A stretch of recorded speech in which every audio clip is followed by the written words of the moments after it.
दोस्तों हमने कल एक आर्टिकल के ऊपर चर्चा किए थे कि यदि डोनाल्ड ट्रंप के द्वारा उनके देश में इंपोर्ट होने वाली चीज़ों के ऊपर टैरिफ बढ़ा दिया जाता है तो इसका क्या असर पड़ेगा अमेरिका की इकोनॉमी के ऊपर।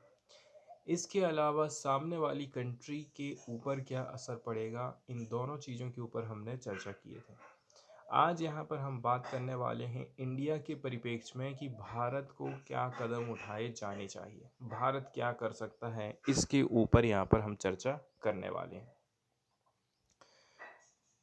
अमेरिकी राष्ट्रपति डोनाल्ड ट्रंप ने रेसिप्रोकल टैरिफ की पॉलिसी अपनाते हुए भारत समेत कई सारे देशों पर एक्स्ट्रा इंपोर्ट टैक्स, जिसको बोलते हैं इंपोर्ट टैरिफ, बढ़ा दिए हैं। इससे ग्लोबल इकोनॉमी में अनसर्टेनिटी मतलब अनिश्चितता के बादल छा गए हैं। भारत ने इसके जवाब में, आप ये कह सकते हैं कि भारत डर गया है। जी हुजूर कह दिए हैं, हमने हाथ जोड़ दिए हैं और हमने बोले हैं कि हम आपके सामानों पर टैक्स कम कर दे रहे हैं।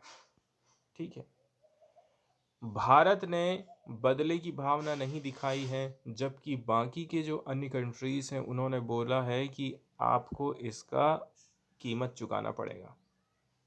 चाहे वो यूरोपीय यूनियन हो, चाहे वो जापान हो, सब देश एकदम बौखला गए हैं। उन्होंने बोला है कि यदि आप बढ़ाओगे तो हम भी आपके यहाँ से आने वाले माल के ऊपर टैक्स बढ़ा देंगे।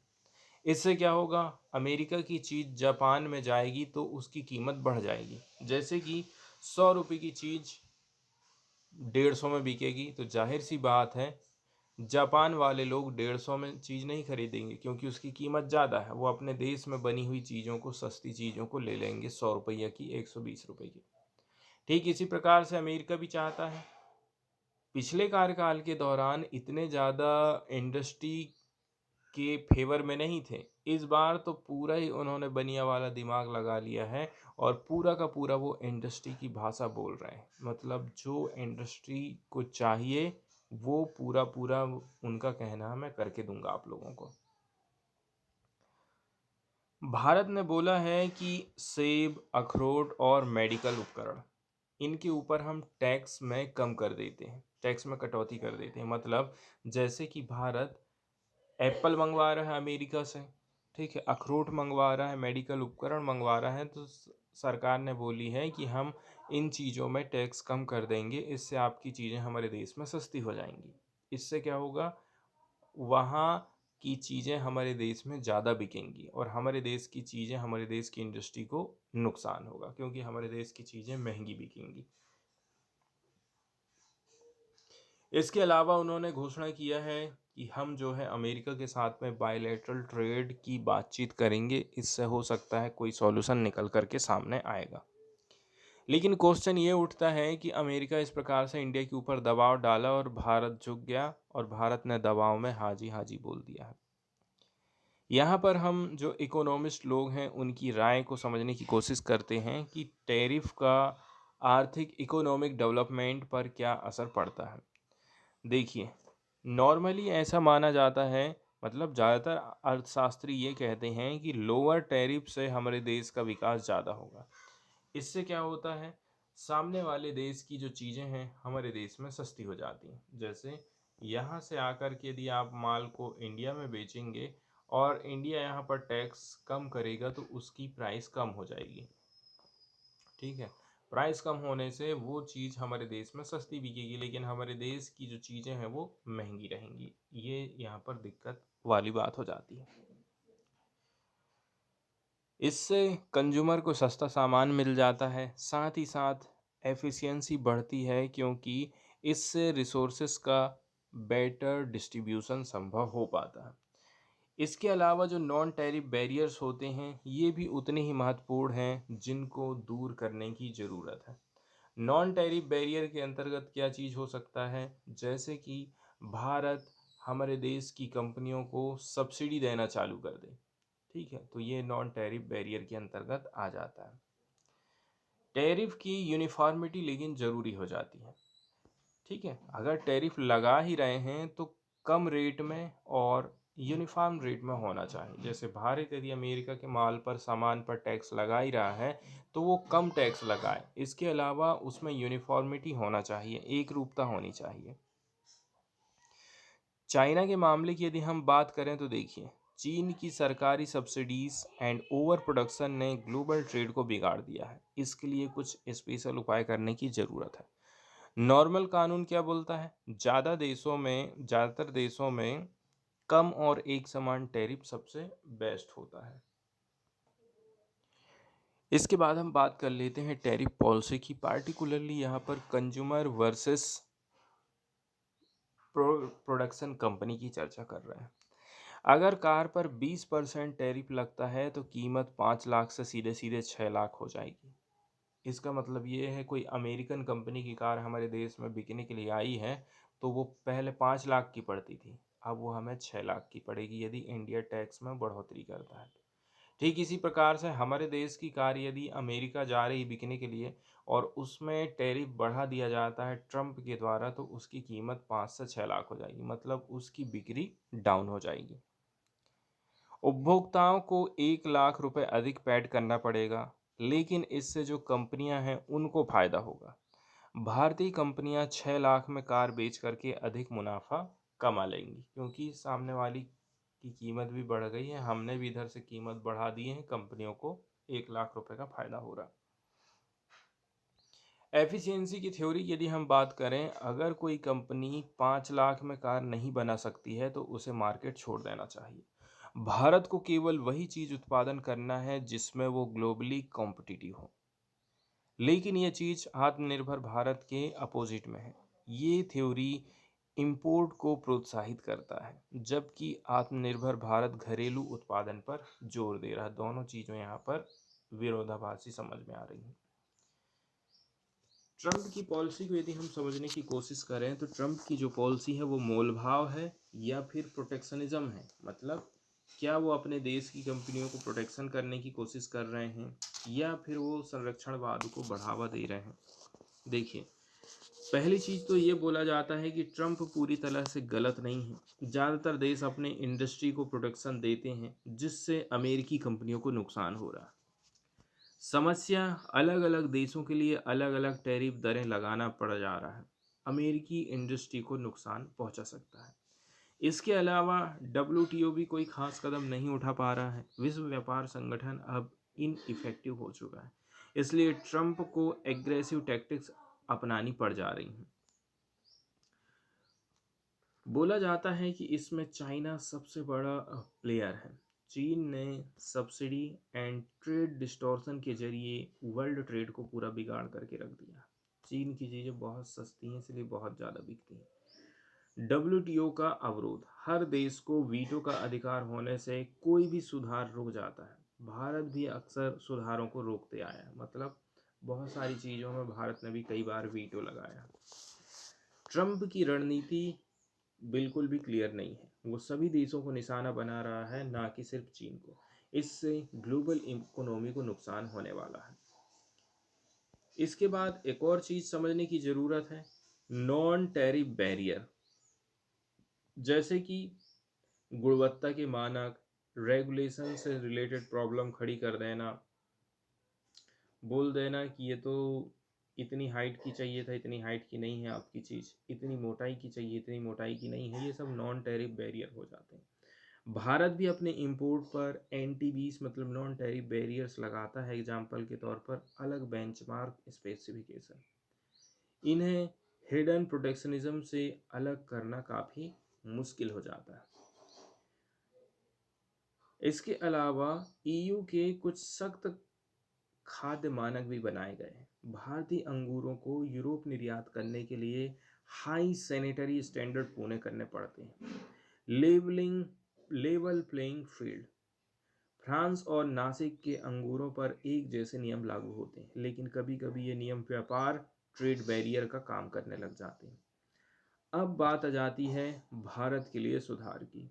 ठीक है, भारत क्या सुझाव लेकर के आएगा इसमें? सबसे पहले तो टैरिफ में कमी करें, लेकिन इसको आप धीरे धीरे करिए। आपके देश की इंडस्ट्री को टाइम पीरियड दीजिए ताकि वो एडाप्टेशन अपना सके।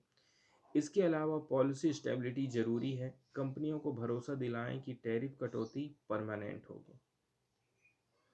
अब यहाँ पर हम कुछ हिस्टोरिकल एग्जाम्पल देखते हैं, जैसे कि 1990 के दशक में यशवंत सिन्हा की पॉलिसी आई थी कि हर साल 5% टैरिफ कटौती की घोषणा करने से इन्वेस्टर्स को योजना बनाने में कहना चाहिए काफ़ी मदद मिली थी।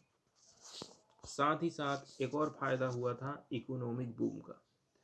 कंप्लीट ट्रेड लिबरलाइजेशन की यदि हम चर्चा करें तो अमेरिका, ईयू, यूके, जापान के साथ में फ्री ट्रेड एग्रीमेंट हमको करना पड़ेगा। एग्जाम्पल के तौर पर टेक्सास का फ्रोजन चिकन, महाराष्ट्र का चिकन मार्केट में आपस में कंपटीशन करें। ये भारतीय इकोनॉमी के लिए ट्रांसफॉर्मेटिव साबित हो सकता है। वे फॉरवर्ड में हम ये बोल सकते हैं भारत के लिए कुछ चीज़ें हैं जिनको ध्यान में रखना जरूरी है, जैसे कि कम टैरिफ और एक समान दरें।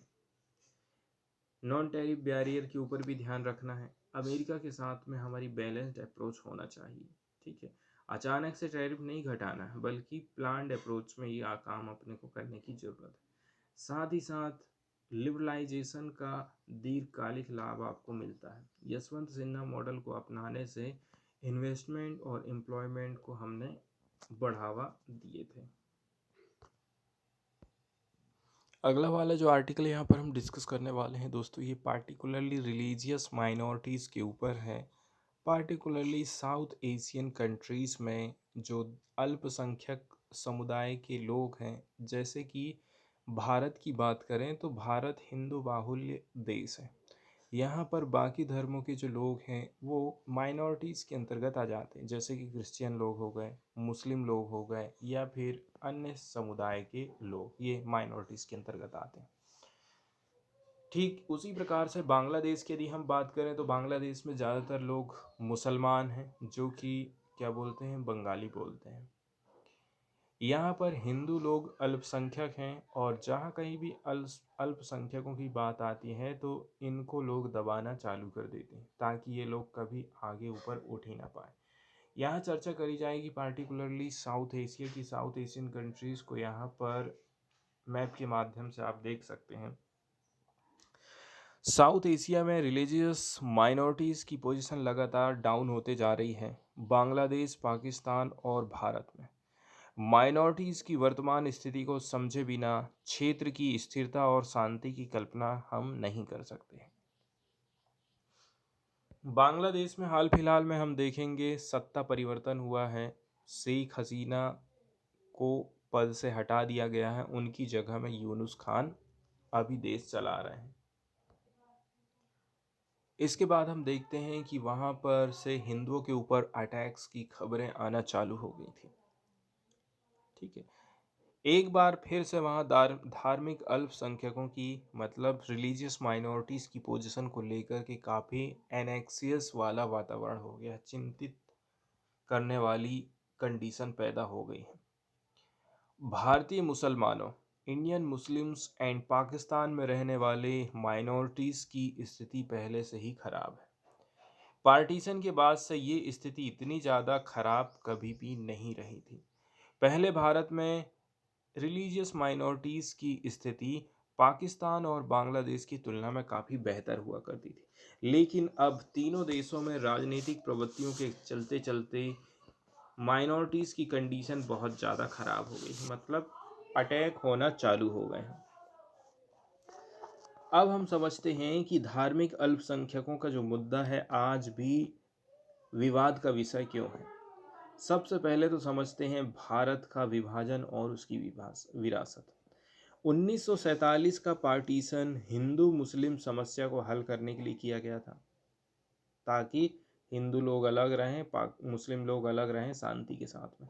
लेकिन इसका असर आज भी दक्षिण एशिया की राजनीति में हमको दिखाई दे रहा है। विभाजन के कारण ही भारत, पाकिस्तान और बांग्लादेश में धार्मिक अल्पसंख्यकों की स्थिति कमजोर हुई है। ठीक है, भारत में विभाजन के बाद आए शरणार्थियों की पीड़ा ने हिंदुत्व राष्ट्रवाद को बढ़ावा दिया है, हिंदुत्व नेशनलिज्म जिसको बोला जाता है। विभाजन के चलते चलते ही नई सामाजिक राजनीतिक पहचानें भी बनाई गई, जैसे मुहाजिर्स पाकिस्तान में शरण लेने वाले भारतीय मुसलमान, बांग्लादेशी शरणार्थी, भारत में आए पूर्वी पाकिस्तान के विस्थापित लोग। इसके बाद चर्चा करी जाती है नेहरू लियाकत अली पैक्ट 1950 और इसके प्रभाव। भारत पाकिस्तान विभाजन के बाद भारत और पाकिस्तान के नेताओं को माइनॉरिटीज़ की सुरक्षा सुनिश्चित करने की चुनौती का सामना करना पड़ा। इसमें हम देखेंगे श्यामा प्रसाद मुखर्जी और बीसी रॉय जैसे नेताओं ने बड़े पैमाने पर पॉपुलेशन एक्सचेंज का प्रस्ताव दिया। ठीक है, सरदार पटेल ने सुझाव दिया कि भारत को पूर्वी पाकिस्तान के कुछ हिस्सों पर कब्जा कर लेना चाहिए ताकि शरणार्थियों को हम वहां पर बसा सकें। फिर 1950 में नेहरू लियाकत अली समझौता हुआ। इसका उद्देश्य था माइनॉरिटीज़ की सुरक्षा को सुनिश्चित करना। इसका उद्देश्य भारत पाकिस्तान युद्ध को रोकना भी था। ये समझौता लेकिन फेल हो गया क्योंकि पाकिस्तान में बंगाली मुस्लिम के अधिकारों की अनदेखी करी गई, जिससे 1971 में बांग्लादेश का जन्म हुआ था। तो भारत बांग्लादेश संबंधों में सुधार की जरूरत आखिर क्यों है? भारत ने बांग्लादेश की स्वतंत्रता संग्राम मतलब 1971 का जो वार था, लिबरेशन वार, उसमें महत्वपूर्ण भूमिका निभाई थी। लेकिन आज दोनों देशों के रिश्ते सिर्फ उस समय के आभार पर निर्भर नहीं रह सकते हैं। बांग्लादेश में हिंदुओं की अभी क्या स्थिति है, इसको समझना जरूरी है। हाल ही में बांग्लादेश में हिंदुओं के खिलाफ हिंसा बढ़ते जा रही है। ये वायलेंस पॉलिटिकल कारणों से प्रेरित है या फिर माइनॉरिटीज़ के खिलाफ एक प्रकार से नई मुहिम चलाई जा रही है उनको ख़त्म करने की, उनको वहाँ से भगाने की। कुछ लोगों का मानना है कि भारत ने अपनी बांग्लादेश पॉलिसी को सिर्फ शेख हसीना और उसकी फैमिली तक लिमिटेड कर दिया है, जो कि बहुत बड़ी गलती है। तो भारत को अपनी पॉलिसी में चेंज लाने की ज़रूरत है। भारत को पूरे बांग्लादेशी समाज और डेमोक्रेटिक इंस्टीट्यूशन से रिलेशन को सुधारने पर ध्यान देना चाहिए, ना कि किसी एक परिवार या फिर पार्टी पर निर्भर रहना। बांग्लादेश में सेकुलरिज्म मतलब धर्मनिरपेक्षता हमेशा से ही विवादित वाला मुद्दा रहा है। भारत को बांग्लादेशी जनता से जुड़ करके मजबूत कूटनीतिक स्थिति बनाने की ज़रूरत है। वहीं यदि हम बात कर लें साउथ एशिया में रिलीजियस माइनॉरिटीज़ की क्या पोजीशन है और आगे का क्या रास्ता निकल करके आएगा, इसके लिए हमें नए नए किस्म के इंस्टीट्यूशंस बनाने पड़ेंगे, नई नई पॉलिसीज़ लेकर के आने की ज़रूरत है। भारत पाकिस्तान और बांग्लादेश में माइनॉरिटीज़ की स्थिति आपस में जुड़ी हुई है। नया दृष्टिकोण और नई संस्थाओं की ज़रूरत है जो कि माइनॉरिटीज़ के अधिकारों की रक्षा कर सकें। इसके अलावा नेहरू लियाकत अली जो समझौता हुआ था वो फेल क्यों हुआ, उससे हमें कुछ सीख लेने की ज़रूरत है एंड इसके लिए हमें कुछ नए समाधान लाने पड़ेंगे। इसके अलावा हिंदू मुसलमान के जो रिश्ते हैं उनको सुधारना ज़्यादा ज़रूरी है ताकि दंगे ना भड़के और नेता लोग इसका फ़ायदा उठा करके वोट हासिल ही ना करते रह जाएं। तो साझा इतिहास रखने वाले लोग साझा भविष्य भी बना सकते हैं, ये पूरी तरह से गलत बात नहीं। इसलिए जो भी हुआ, विभाजन हुआ, उसके प्रभावों पर फिर से हमें चर्चा करना चाहिए ताकि हिंदू मुस्लिम रिश्तों में हम सुधार कर सकें। इसके अलावा ठीक है, अल्पसंख्यकों की सुरक्षा के लिए भारत पाकिस्तान और बांग्लादेश तीनों देशों में सेकुलर डेमोक्रेसी को मजबूत करना जरूरी है। सांप्रदायिक सोच से बचाव जरूरी है। अगर भारतीय हिंदू सिर्फ बांग्लादेशी हिंदुओं की चिंता करेंगे और पाकिस्तानी मुसलमान अगर सिर्फ भारतीय मुसलमानों की चिंता करें तो ये अल्पसंख्यकों के अधिकारों की वास्तविक रक्षा नहीं होगी। इससे हर देश में मेजॉरिटेरियज्म को बढ़ावा मिलेगा, इससे घृणा और हिंसा की घटनाएं बढ़ते जाएंगी। ठीक है, निष्कर्ष में हम ये बोल सकते हैं कि देखिए, भारत पाकिस्तान और बांग्लादेश को राजनीतिक और कूटनीतिक लेवल पर बातचीत करना चाहिए, नए समाधान लेकर के आना चाहिए एंड सेकुलर डेमोक्रेसी मतलब किसी भी एक धर्म को सपोर्ट ना करना सबसे अच्छा ऑप्शन है। यदि सिर्फ धार्मिक आधार पर ही अल्पसंख्यकों की सुरक्षा की बात होगी तो ये समस्या का समाधान आप नहीं कर सकते। इससे पॉलिटिकल पोलराइजेशन को बढ़ावा मिलेगा। न्यूज़ वाले सेक्शन की तरफ यदि हम जाते हैं तो जीआई टैग से जुड़ी एक खबर आई है, इसको हम देख लेते हैं। ये है पार्टिकुलरली केरल के पारंपरिक जनजाति हस्तशिल्प जिसका नाम है कन्नाडी पाया। इसको भौगोलिक संकेत मतलब जियोग्राफिकल इंडिकेशन टैग मिला है। इससे न केवल इस कला को मार्केट में सुरक्षा मिलेगी बल्कि इससे वर्ल्ड लेवल पर एक अलग ही पहचान मिलने वाली है। ठीक है, सबसे पहले तो हम बात करते हैं कनाडी पाया। इसका अर्थ क्या होता है? कनाडी पाया का शाब्दिक अर्थ होता है दर्पण चटाई, मिरर मैट। इसे ये नाम इसकी रिफ्लेक्टिव सरफेस के चलते चलते मिला है। मतलब इसके सामने अब आप यदि खड़े होते हैं तो आपको लगेगा ये हमें आईना दिखा रहा है। रिफ्लेक्टिव मतलब चमकीली सरफेस है इसकी। बनाने की प्रक्रिया इसके लिए इम्पोर्टेंट हो जाती है क्योंकि इसका निर्माण किया जाता है रीड बैम्बू से। इसकी नरम भीतरी परतों से इसका निर्माण किया जाता है। ठीक है, किससे बनाया जाता है? रीड बांस से। रीड बैम्बूस की भीतरी जो नरम परत होती हैं इससे इसका निर्माण किया जाता है। इसकी खास बात यह है गर्मी के दिन में आप इसके ऊपर सोएंगे तो ठंडाई देगी और ठंडी के दिनों में आप सोएंगे तो ये गर्मी प्रदान करेगी। इसको कौन कौन से समुदाय वाले लोग बनाते हैं? ओराली, मन्नान, मथुआ, मलयान एंड कडार। ये हस्तशिल्प मुख्य रूप से इडुक्की, त्रिशूर, एर्नाकुलम और पलक्कड़ जिलों में प्रचलित है। इसलिए भी ये काफ़ी इम्पोर्टेंट हो जाता है क्योंकि ये पार्टिकुलरली इसी एरिया में देखने को मिलती है, बाकी के एरिया में ये नहीं पाई जाती। जीआई टैग इडुक्की जिले की 2 इंस्टीट्यूशंस को संस्थाओं को दिया गया है, उनार वालुपट्टी वाघरा एंड विविडोसा सहाकरना संगम वेनमानी। वनसिरी बैम्बू क्राफ्ट एंड वन विभाव शेखरना यूनिट उप्पुकुन्नू। ये पहली बार है जब केरल के किसी जनजाति हस्तशिल्प को जीआई टैग प्रोवाइड किया गया है। ये भी यहाँ से इम्पोर्टेंट हो जाता है। इसके अलावा एक चीज़ और यहाँ पर ये है कि यदि किसी को जीआई टैग दे दिया जाता है तो इससे क्या फ़ायदा होगा? इससे जो लोकल कारीगर होते हैं ना, इनको मार्केट अवेलेबल हो जाता है, नकली उत्पादों से सुरक्षा मिलती है, वैश्विक बाजार में एक्सपोर्ट की संभावना बढ़ जाती है क्योंकि इको फ्रेंडली उत्पादों की मांग तेज़ी के साथ बढ़ रही है। लेकिन फ्यूचर में बहुत सारी चुनौतियाँ भी हैं, जैसे कि स्ट्रक्चर्ड मार्केट नहीं है। कारीगरों को अपने उत्पाद के लिए सही मार्केट ढूंढने में बहुत दिक्कत जाती है एंड युवा पीढ़ी की रुचि इस क्षेत्र में कम हो रही है। वहीं यदि हम जीआई टैग से रिलेटेड बात करें तो देखिए, जीआई टैग एक स्पेशल कल्चरल जियोग्राफिकल आइडेंटिटी वाले प्रोडक्ट को दिया जाने वाला एक लीगल सर्टिफिकेशन होता है जो ये बताता है कि केवल ओरिजिनल प्रोड्यूसर ही उस उत्पाद को उसके मूल स्थान के नाम से बेच सके। ये चीज़ यहाँ पर इंश्योर किया जाता है, इसीलिए ये इतना ज़्यादा इम्पोर्टेंट होता है जीआई टैग हमारे लिए। एग्जाम्पल के तौर पर दार्जिलिंग की चाय, ठीक है, पश्चिम बंगाल, बासमती राइस, हिमाचल प्रदेश, पंजाब और उत्तराखंड एंड बनारसी की साड़ी, इनको जीआई टैग मिला है। इससे इकोनॉमिक बेनिफिट होता है, कल्चरल प्रिजर्वेशन होता है एंड ग्लोबल रिकॉग्नाइजेशन मिलता है। जीआई टैग कैसे करके प्राप्त करें? तो सबसे पहले एप्लीकेशन लगाया जाता है, कहाँ पर? इंडियन पेटेंट ऑफिस में। इसके बाद एग्जामिनेशन होता है। सेकंड नंबर में पब्लिकेशन होता है, आवेदन को जनता की पब्लिक अपोजिशन के लिए रखा जाता है एंड फिर होता है रजिस्ट्रेशन। यदि कोई आपत्ति नहीं आती है तो जीआई टैग दे दिया जाता है।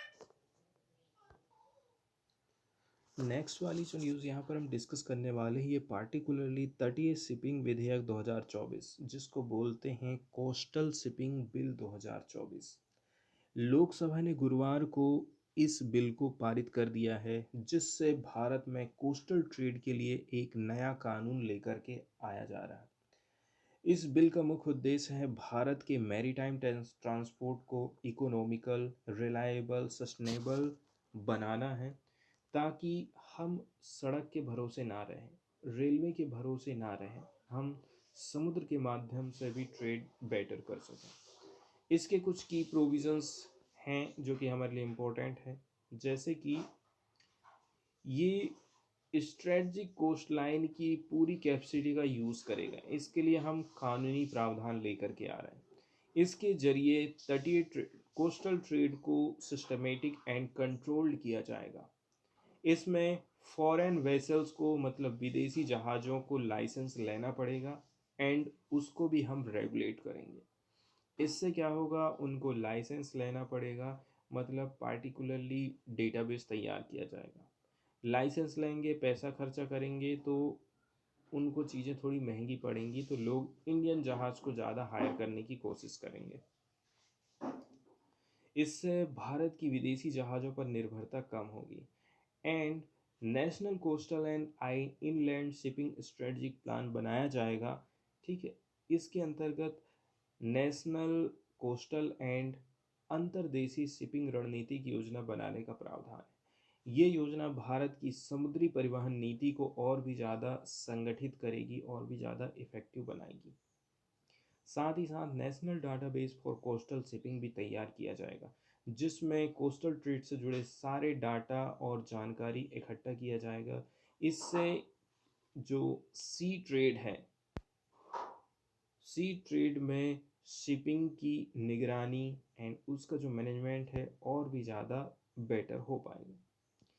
बोला जा रहा है कि यदि ये बिल आ जाता है तो इससे जो इंडियन जहाज़ हैं उनकी संख्या में बढ़ोतरी होगी और जो विदेशी जहाज़ हैं वो कम आएंगे, उनका यूज़ कम हो पाएगा, क्योंकि उनको रजिस्ट्रेशन कराना है, उनसे पैसे वसूले जाएंगे, तो इसलिए इंडियन जो जहाज़ है उनमें वृद्धि होगी। हो सकता है मैन्युफैक्चरिंग में कुछ सब्सिडी दे दी जाए, कि उनको कुछ छूट दे दी जाए, इससे इंडियन जहाज़ की संख्या बढ़ेगी कोस्टल एरियाज़ में।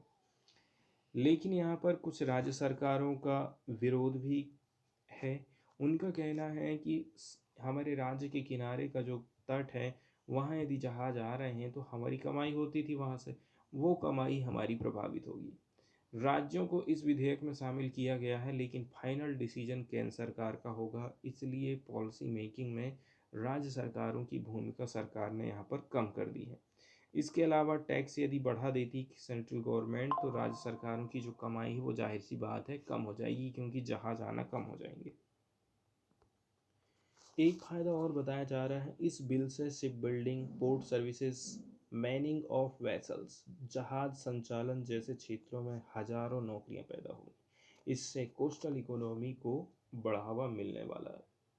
लेकिन बहुत सारे राज्य जो है इसका विरोध कर रहे हैं। क्लॉज 8(3) के अंतर्गत ये समिति राष्ट्रीय तटीय और अंतर्देशीय शिपिंग रणनीति योजना तैयार करेगी, जो एक कमेटी बनाई गई है। ठीक है, इस बिल के अंतर्गत एक कमेटी बनाएंगी जिसमें state, union territory, major ports, state maritime ports भी इनके प्रतिनिधि शामिल रहेंगे।